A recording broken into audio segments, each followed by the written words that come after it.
Welcome to the Color Room Chat. I am Kassidy. I'm a stylist at Salon 210. Welcome to the Color Room Chat. I'm Reese and I am co-owner and stylist at Salon 210, and we are excited to be here with you guys today. This has been such a long time coming. Reese and I have been wanting to do this for probably a year now. It's been in the works, and we're finally here today to just share all of our knowledge with you guys. We're so excited. So having a podcast is more than just for fun. It's to really dive in deep and to help other stylists or other entrepreneurs know their worth and know that they can create and make possible any dream that they have. So we're so excited. We don't gatekeep secrets. No, we want to share everything with you guys. I think that's something that we're very passionate about, is just sharing all of our secrets, all of our knowledge, and showing you guys that you can make this career truly whatever you want. And I feel like there's not a lot of people that are willing to do that in the beauty industry. So we really want to do that and reach a huge audience. We work at the same salon, but we want it to extend to everyone. Exactly. And so like you guys follow us on social media. You know we love to have fun in the color room. That is our reset area. That's where we have our dance parties. That's where we talk the tea.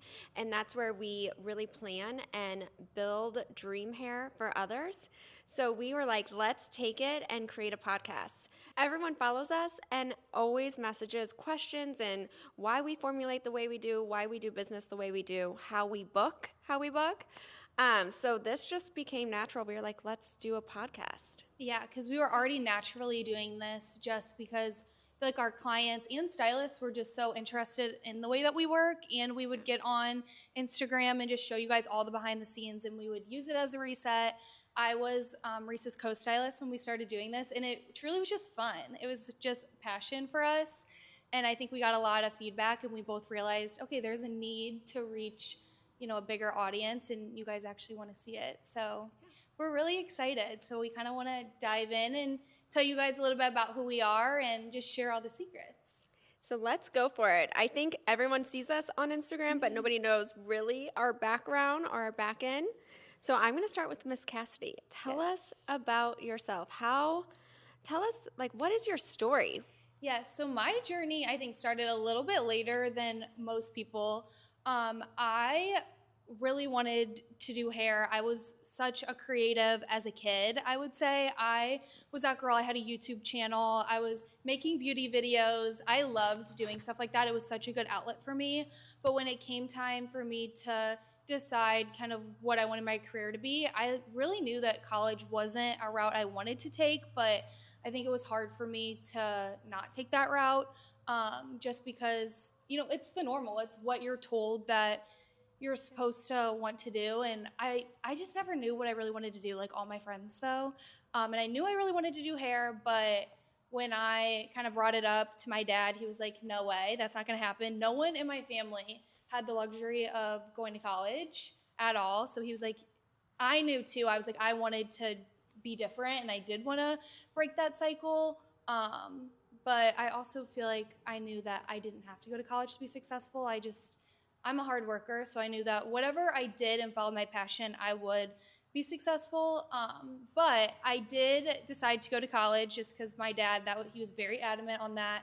He was like, no, you have to go to college. So I did. Do all 4 years. I've always wondered this. I did do all 4 years. I did finish a little early, just because of the way I am, but I did finish. I made it a point to finish. Oh my gosh. Yeah, I was gonna drop out halfway through, but congrats. Thank you. But I got to the point where I was like, no, I already invested so much money into this because I had to pay for college myself. My family was not gonna be able to send me. So I was like, well, if I'm gonna do this, I'm already this far deep. I'm gonna finish and I'm gonna prove a point.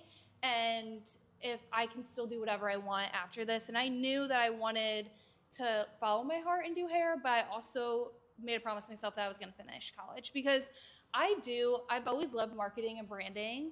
And so I knew, I was like, okay, I could get a job in this and I think I would like it, but I'm just the type of person that I wanted to create a career for myself that was based on me and my like hustle and my drive, and I just wanted to do something different, and I knew working in corporate just like wasn't for me. I'm just such a creative brain. You guys, she does marketing and branding so good. Like, used to toot my own horn, and then I met Kassidy, and I was like, I could work next to you all day because you create things in like 5 seconds. Thank you. It's just my brain is so, it just doesn't stop. Yeah. So I have to be in an environment where I can create and just, I feel like that's what calms my brain down, is like being creative. So that's why this is perfect for me. But yeah, it was COVID. I finished school. I was going through a hard time, and I was just like, you know what? I'm going to just go to hair school because that's what I wanted to do. And that was really hard for me to decide that that's what I wanted to do because everyone was telling me that that was not the right choice. But I did it. What was the moment that you decided you wanted to go to hair school? Like, what was the thing that made you actually do it? I was just at such a low time in my life. I was so unhappy. I was like, this is not what's going to make me happy. And I wanted to do something I was passionate about, and I wanted to make a change, if that makes sense. Like, I had such big dreams, and I just knew that working in a 9-to-5 was not going to fulfill me. I wanted fulfillment. And I had a breakdown with one of my friends. I was at Texas Roadhouse, and she was like, go to hair school. It's all you've been talking about. She was like, you can do it. And so I signed up the next day, and yeah, and then I just did it. That's incredible. So we should have all your meetings at Texas Roadhouse. Yeah, it's full circle because I used to work at Texas Roadhouse in high school. And so, yeah. That is a full circle, and the buns are the best. So you're creating dreams while you're having the best bread in the world. Yeah. And so it was so hard going through hair school because I was working 2 jobs and I was in hair school, and I questioned my whole entire existence when I was in hair school. I was like, what did I do? We all do that in hair school. Yeah. I was like, why did I decide to do this? Mm-hmm. But I was like, I'm just going to stick it out. I'm going to do it. And then I got to the end of hair school, and I felt so lost. I was like, I don't even think I want to do this anymore. I loved hair school, actually. I thought it was so fun, but I think it was scary trying to decide what to do after because there's so many different routes you can go, and I didn't know that. I was like, okay, I still know nothing. Do I go work in a commission salon? Mm-hmm. Do I do this on my own? I just didn't know the path. It's really hard, and everyone feels this way, and no one talks about it. How I did not personally love hair school, but it's scary to know what do you do next? Yeah, especially when you don't have the support or people that have been through it to ask questions. And I went and I shadowed, I feel every salon in the area, and I just didn't.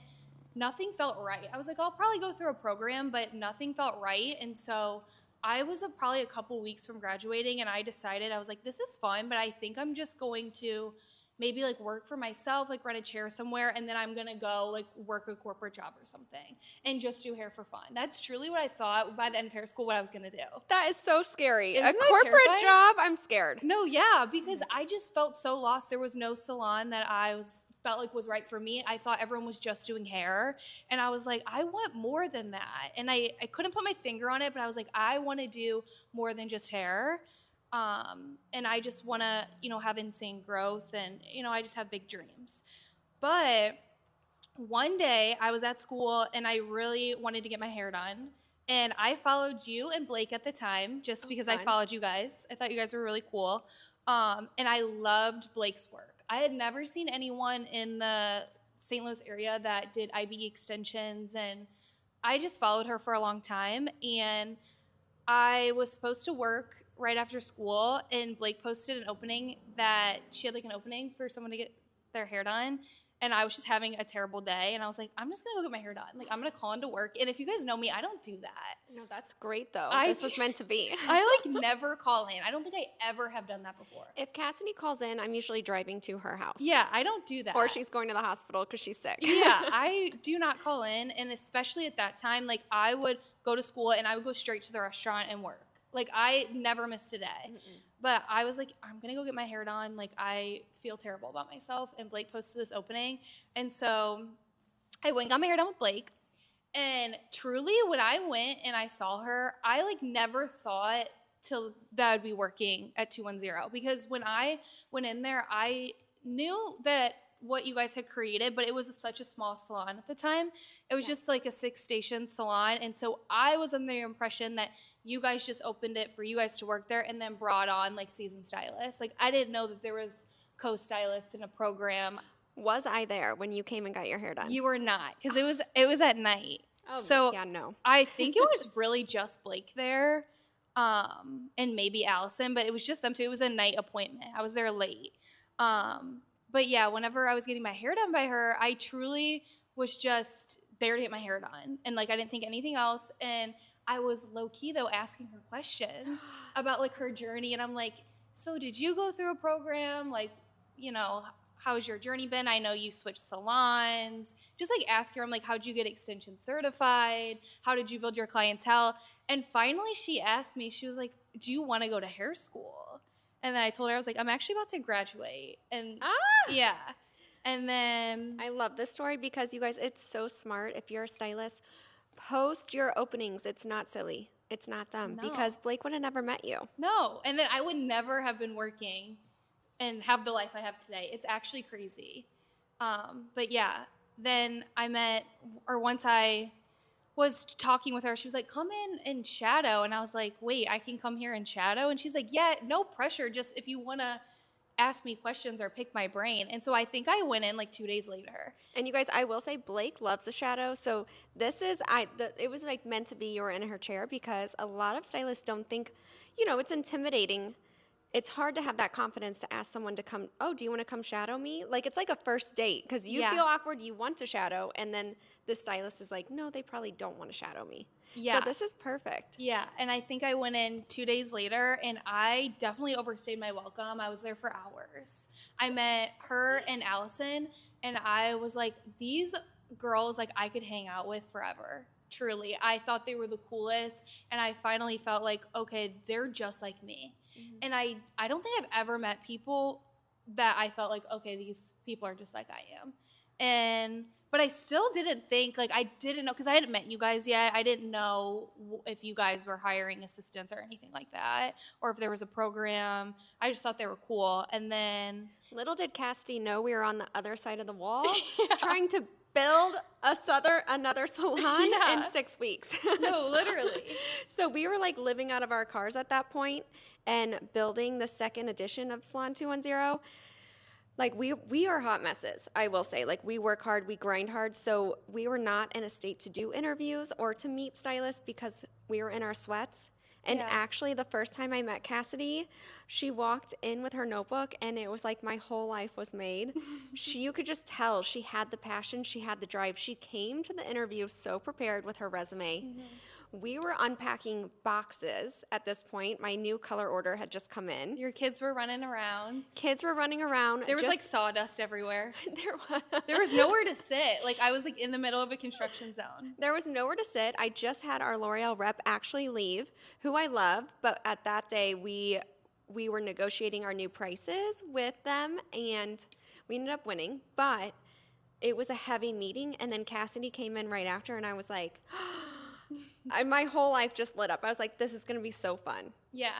So then I met you and Andrea, and yeah, again, you guys too were very clear. You're like, we don't just hire people here if it's not a good fit. And so I was like, and you guys were like, we'll help you. Like, if this isn't a good fit, like find you another salon. And so I was like, oh, they're not going to hire me.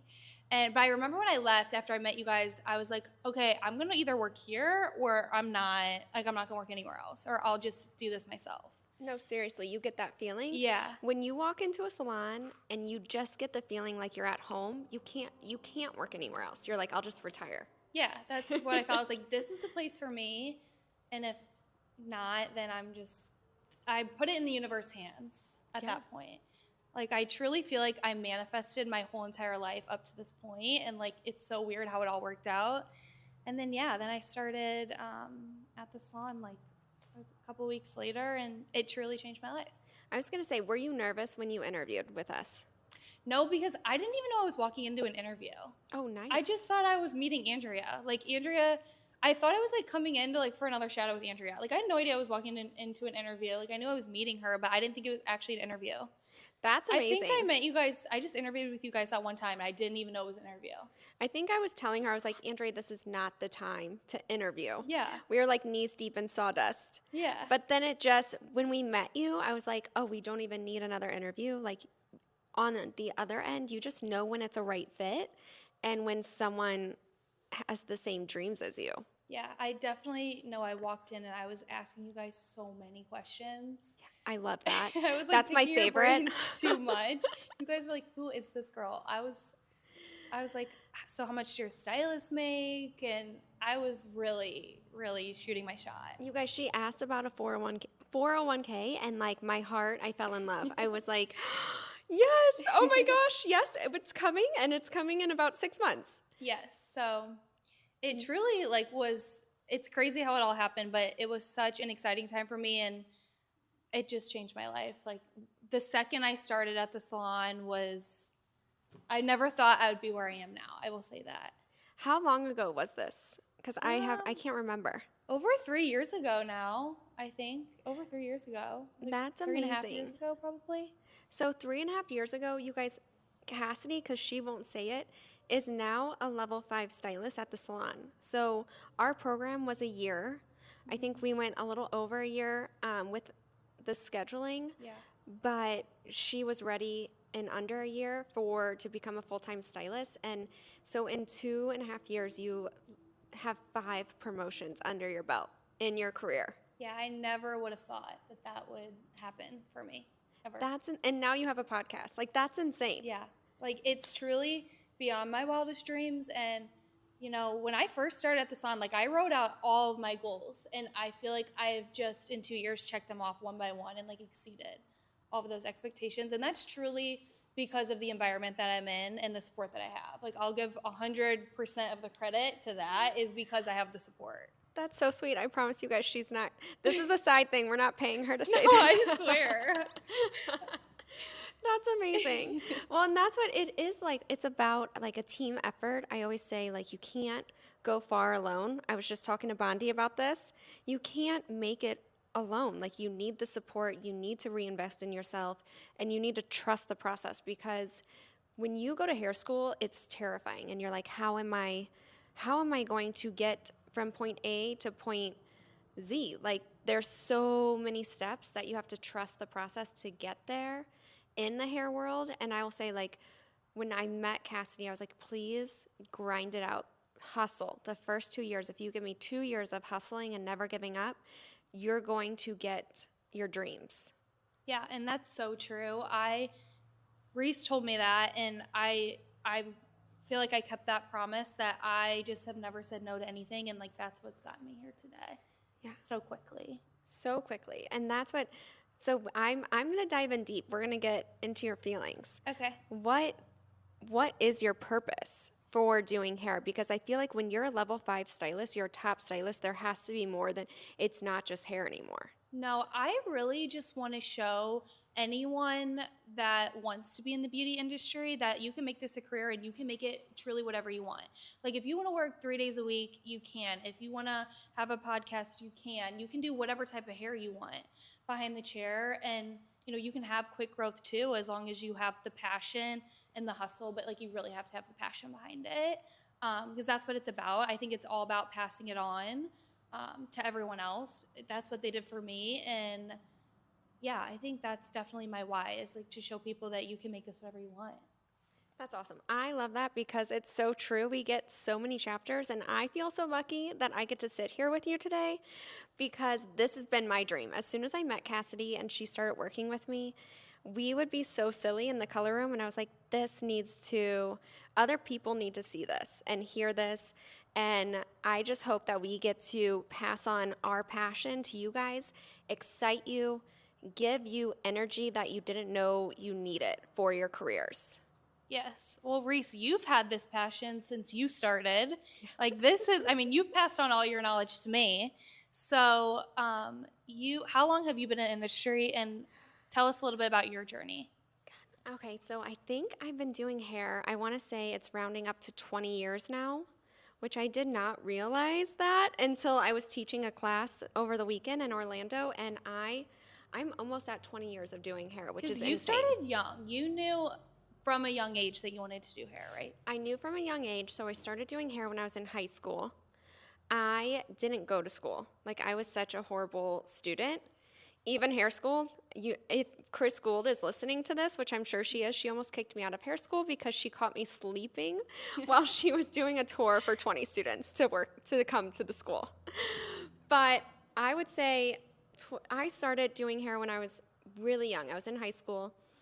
The way I grew up was, and I love my family, and I'm so lucky for them, but we came from, we had a tough life. We had a tough childhood. We came from nothing, and we didn't have much. And so for me, I couldn't, as soon as I turned 13 and I was able to start working, my family, that's the conversations we had, is I had to start working.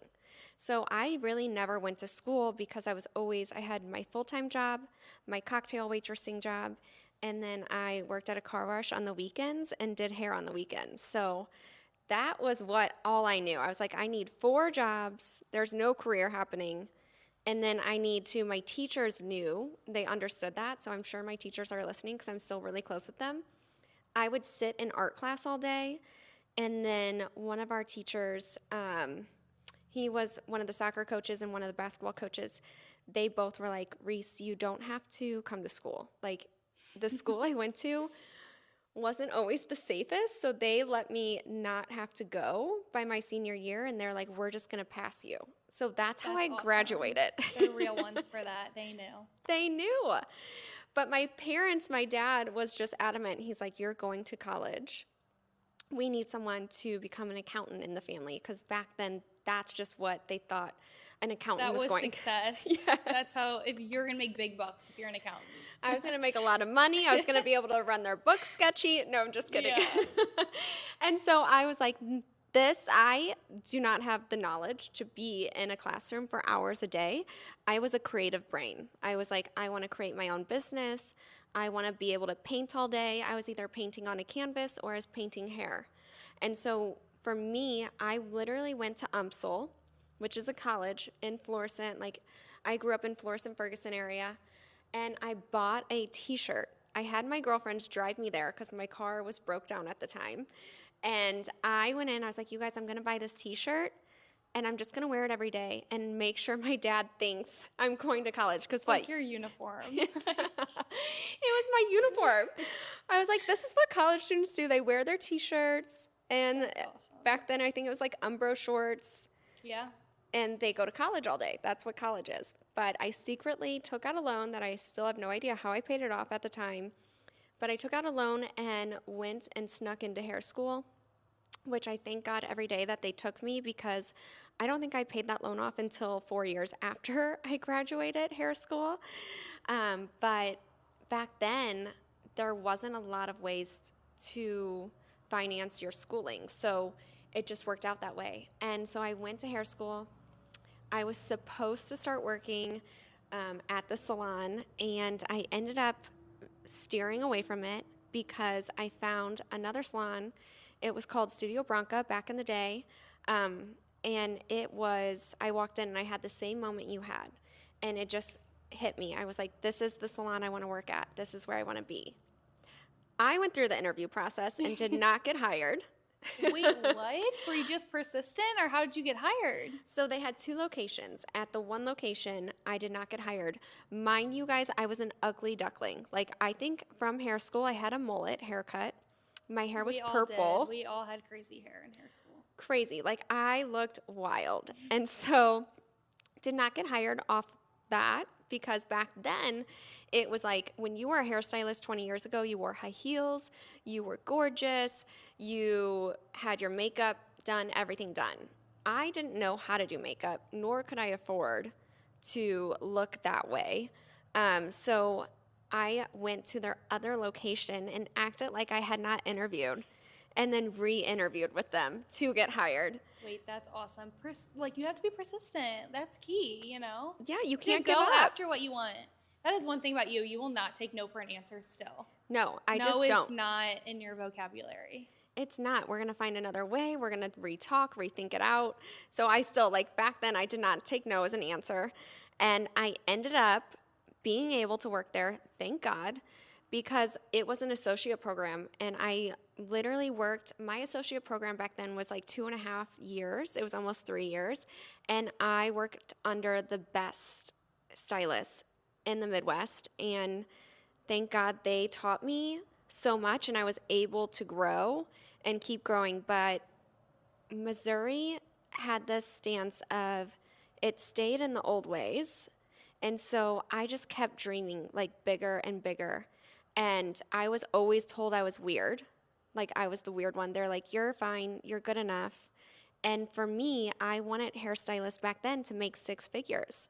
And at this point, I was 21, and they're like, you're just not that smart. You don't know what you're talking about. Hairstylists make $30,000 a year. That's incredible. And I was like, that is not enough. Why should stylists work? Back then, we did 15-hour days, just haircut after haircut. We hustled 7 days a week, and I was barely taking home $15,000 a year to live off of. And so I finally created a business plan where stylists were making 6 figures. Hair extensions became huge, full colors became, corrective colors became the hottest thing to do. And I found courses, so L'Oreal Professional. Back then we were in Aveda Salon, but I found L'Oreal Professional, and they started giving these classes all over the world. And the education from these classes was the most insane knowledge I've ever been given in my hair career. And so everyone thought I was crazy, but I would hustle. I would buy my owner at the time dinner, and I would just hustle and ask him every question, pick his brain, and ask him if I could go to LA or New York. You're like, please send me. Please. Because education really is everything. I learned this from Reese too. Like, technique is everything, and education is everything. You're nothing without your technique. And I feel like you saw that you needed to create the trends in the Midwest that they had everywhere else. And you saw that we had a need for that. We had such a need for that because Missouri was it's old school here, right? It used to be old school. Now we traveled, we started taking stylists to the East Coast, to the West Coast. We started taking stylists all over the world to bring back the best education. And L'Oreal Professional was the way to do it. So then we switched up and became an LP salon. And I was like diehard. I was creating business plans and changing the way in the industry because I was a weirdo. Like, I call myself a weirdo, and I love it.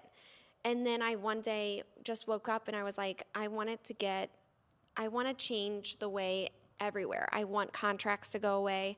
I want us to work like LA and New York, where stylists can bounce around. They can come in town and work at your salon. You can go do editorial. You can do New York Fashion Week.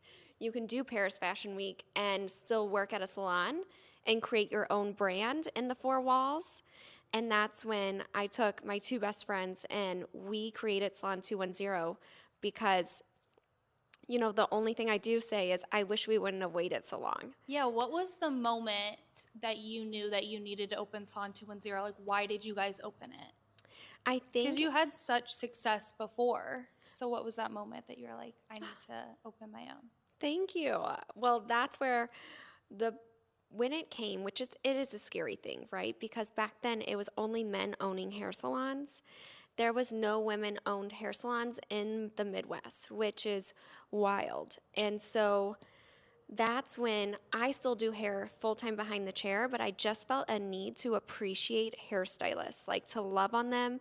Hairstylists work physically and mentally so much, and you guys are the work. Like, that is your whole work. So we wanted a salon that wasn't rental but was still commissioned, so then we could get all of the best education.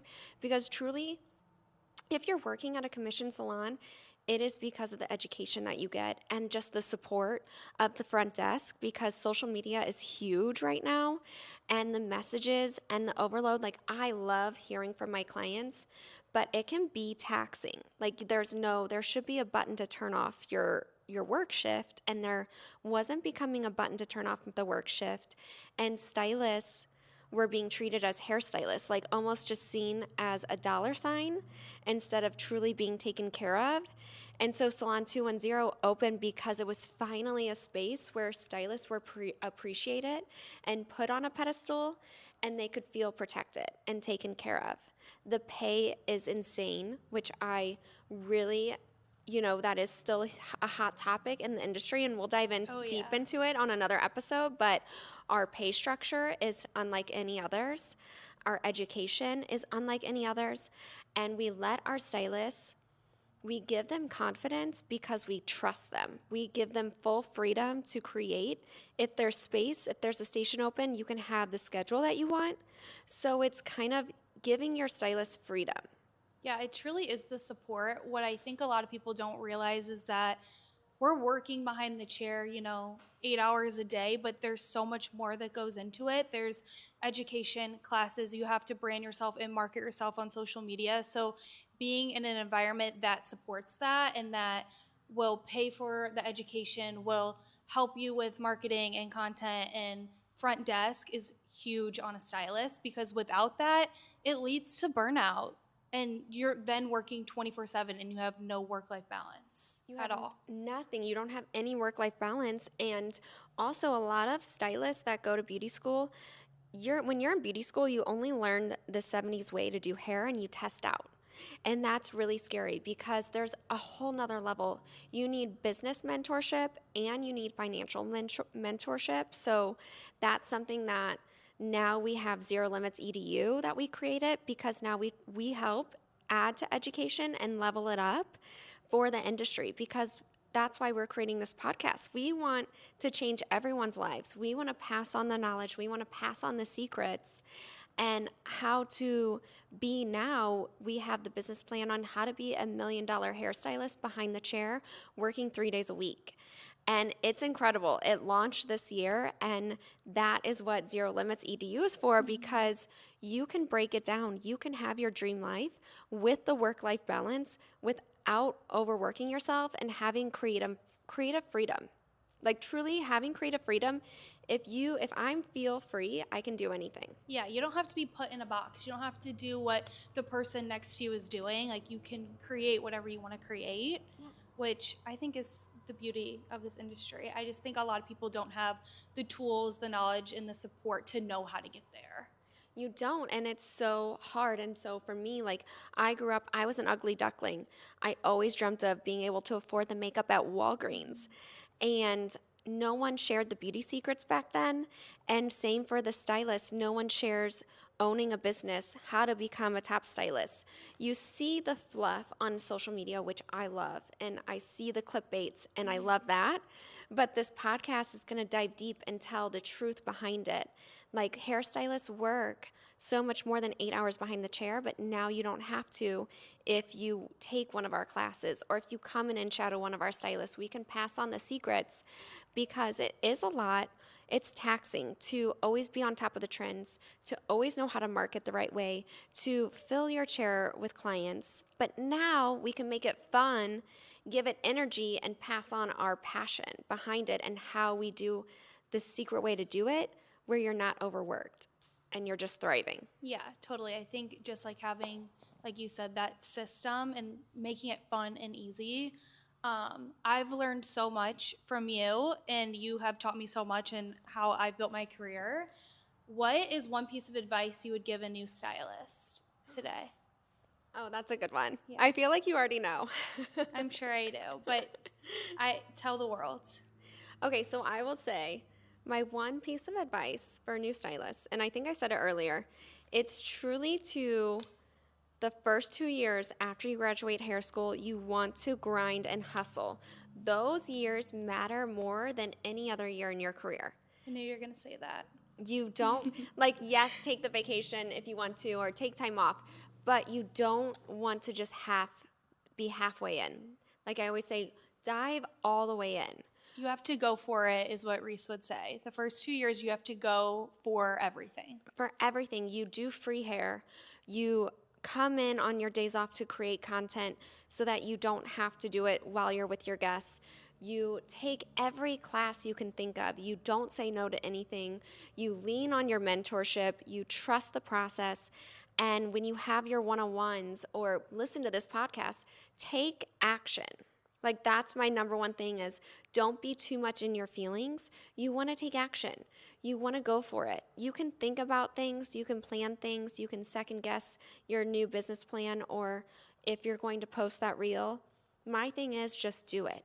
Stay consistent. Show up every day your best self. Give it your all.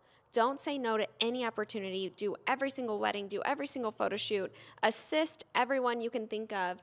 Because when you're assisting, you're really watching and picking their brain. Like, I would literally buy dinner for who I was working under just to lie to them so I can get them in a room to ask them 2 questions that day. I love that. And you guys, I'm living proof of this. Reese told me this, in probably one of our first one-on-ones, and I did exactly that. I was a yes girl for 2 years, and that's what got me here today, is that I never said no to anything. I did everything you guys told me to do. I didn't miss a wedding. I would stay late with Reese and practice and practice and practice my technique. Yeah. I was consistent on social media and just doing all those things and starting from the beginning. I think that's what a lot of people miss, is that they want to start doing this 2-3 years in their career. Start immediately, and that will set you up for success. But I promise you it works. It really does work, you guys. Don't say no. I remember the first time I met one of my top clients, Michelle Buck, and she wanted me to come in on a Sunday. And I know so many stylists will say no to working on weekends. I still to this day have never said no to that woman, because when I started doing her hair, she is an icon. She opened so many doors for me. Her and Joe Buck, they then had me hired by ESPN. I started getting paid more than I could ever even think of by them. And it's all because I was willing to work Sundays. And then when we started with ESPN, I would do 4 a.m. work calls. We did 3 a.m. calls because COVID happened, and they would have to fly out after, we did her hair. It's just you want to be open to everything. Yeah, it's not luck at all. It's hustle, it's passion, and it's just being consistent and never saying no. The first couple years, we're all about work-life balance, but truly, it does take a lot of hard work and hustle with your technique, with never saying no. And that's what, in the beginning, which is a little controversial and people think we're crazy, but we promise that's what works. It is what works. You just do it in the beginning, and then you have all the freedom in the world after you're already built up. 2 years of your life to eat, breathe, and sleep what you're doing is not asking a lot when you then have the next 30 years built up and you can have that work-life balance. But if you want it out of the gate and you only want to be the bare minimum, it is hard to build a clientele, especially these days in this economy. You have to give it your all, and you do have to have the right guidance and the right people around you to push you, especially on those days where you don't want to show up and you're tired. You still show up. You still finish your whole entire day. From my first client to my last client, and that's my number 20 client, I still give it my all. I show up the same happy. Amount of energy and with a smile on your face, even on the hard days. Yeah. But that's what's also really important about being in an environment that lifts you up, is because you're going to have hard days. And so it's so important to have the support as a stylist. I mean, I know I need it 24/7, and I'm so lucky that I'm in an environment that supports that, because it's hard. It is hard, and we start at 6:30 in the morning. And we see so many people a day. There's a lot of energy. There's a lot of clients that you're with. There's a lot of hair that you're doing. So having stylists that can lift you up and match your energy, I think, is key, really, to be successful. It really is. You feed off each other, that passion, that energy. We get complimented.